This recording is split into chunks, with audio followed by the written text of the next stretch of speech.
Andito ako ngayon sa SM Rosario na kung saan last day na ng test ride ng Access Suzuki. Ito yung classic scooter na bagong labas ngayon sa market na nagkakahalaga ng around 83 to 94,000 pesos kung di ako nagkakamali. Dito yan sa SM Rosario, Cavite. At papakita ko sa inyo yung aking first impression. Siyempre kasama din dyan yung handling test, acceleration, stability, o kaya naman yung control. Yan mararamdaman natin. At sa tagal natin nagmamotor ng mga 125cc na scooter, alam na natin, no, kumbaga yung pakiramdam ng standard na pakiramdam ng isang scooter na kailangan maramdaman natin na hinahanap natin sa isang motor, yung comfort, lalo na kung scooter. So yan, matitest ride natin ngayong araw na ito at bibigyan ko kayo ng mabilisan first impression ride dito sa Access 125 ng Suzuki.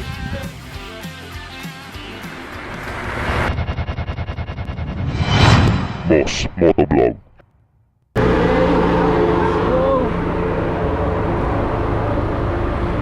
Base sa pag-start ko sa kanya, swabe naman siya, no? Tahimik yung pag-start. Tapos yung ayan, habang dinadrive mo smooth lang, ayos. Madali lang magagamay ito, mga ganito. Mataas siya, mataas. Height 355, maliit lang tayo. Pero hindi ka ma-intimidate kasi nga ano lang siya, scooter. Yan. Ganda siya, ganda. Basic lang, oh. Ayan. Okay. Patayin ko ulit, ha. Tapos bubuksan. Pakikinggan natin makina. Ano siya, mag-aral-gal pa rin pala. Pero ano naman, okay naman. Bilis naman sa panda rin, oh. Bilis, maganda yung acceleration. Handling, maganda rin. Oh, gaang lang niya.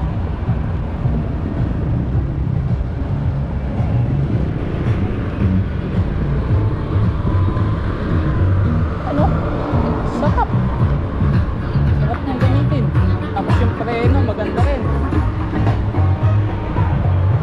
Maganda yung preno rin, oh. Preno ka kasi combi brake na to, eh. Ayos, panalo to. Tapos classic pa, classic style pa yung forma niya.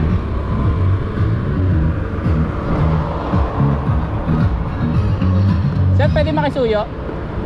Pa-video lang po.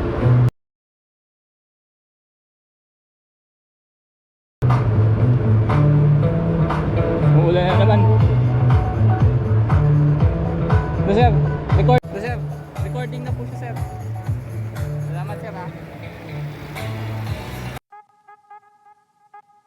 Base sa pag-test ride ko dito sa Access 125 na to na tinest ride natin, ano, sa height kong 5'5", no, kasing height lang tayo ng babae, ayos na ayos kasi ano siya, scooter lang. Meron siyang gulay board na kahit sabihin mo 5'3" ka, pwede mo ring imaneho to, eh.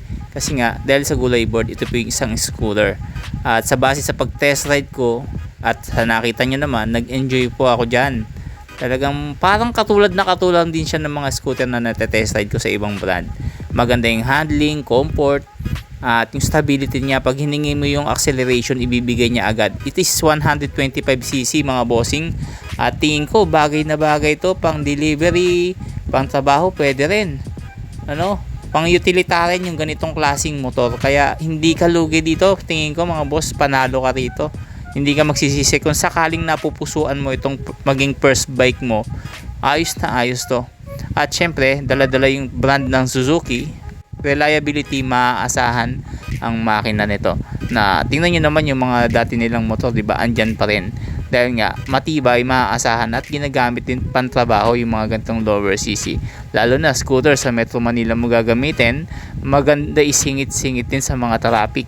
Tapos dala-dala mo pa yung tinding ng isang classic scooter. Hindi ka na magmo-modified. Mayroong dalawang version to, kagaya nakikita nyo ngayon, yung standard at yung ride connect. Sa panel po nagkakaiba yan, ano?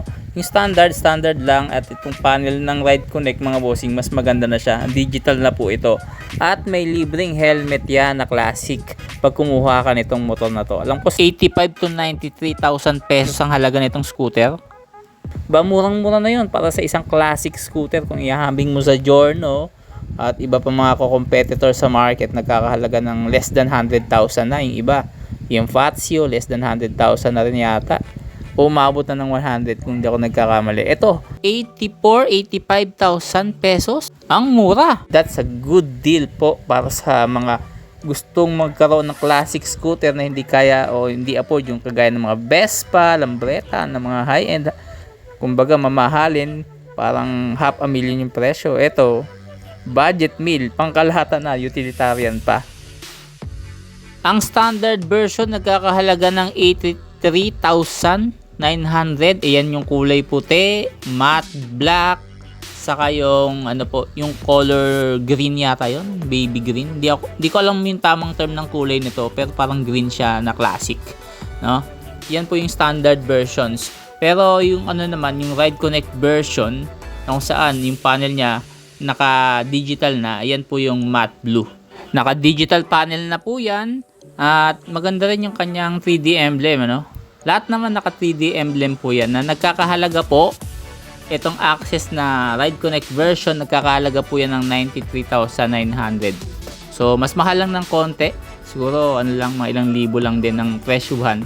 Pero sa panel lang nagkakaiba talaga to. Madami din nagsasabi na pag din-ride mo daw, para ka daw nakalubog. Base sa pag-test ride ko mga bossing, ayos naman siya. Hindi naman feeling na nakalubog kahit na sabihin mo size 12 sa harapan yung gulong, size 10 naman yung sa likod. So wala namang issue, maganda pa rin naman yung handling niya. Tingin ko nasa isip lang ng rider yan eh, o yung mga matatagal na mag-ride. Pero kung ikaw ay newbie rider, hindi mo mararamdaman to. Ako nga matagal na ako nagra-ride, pero hindi ko naman naramdaman na parang nakalubog siya, no? Kumbaga maganda lang yung handling, medyo mataas lang ng konti. Ang maganda ron, di ba? Mas control mo siya.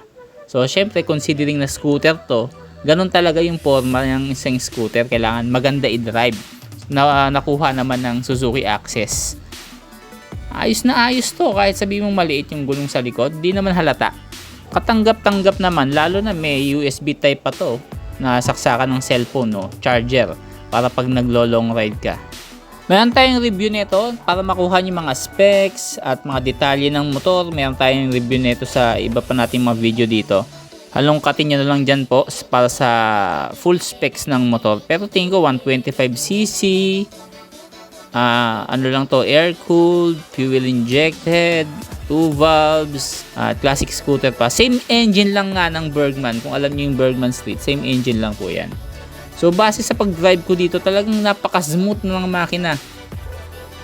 At wala akong masabi. Wala akong naramdamang ingay habang minamaneho ko siya. Napakatahimik. Doon lang sa start may mararamdaman na garalgal kasi hindi pa nga siya kagaya ng iba na naka-ACG na halos tahimik na. Ang kagandahan naman dito, pag pinindot mo, alam mong nag-start kasi maririnig mo tumunog eh.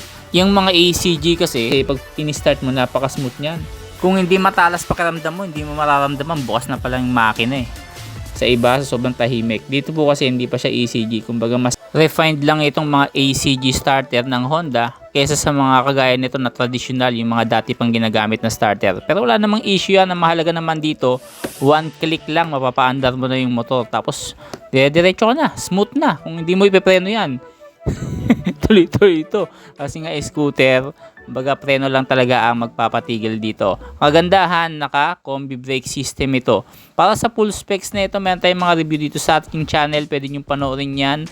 Yung mga gas tank, yung mga tangke niya, at saka yung fuel consumption, tingin ko tipid lang din to sa gasolina dahil fuel injected. So depende lang sa bigat mo kung gaano ka kalakas pumiga ng ng yung silinyador.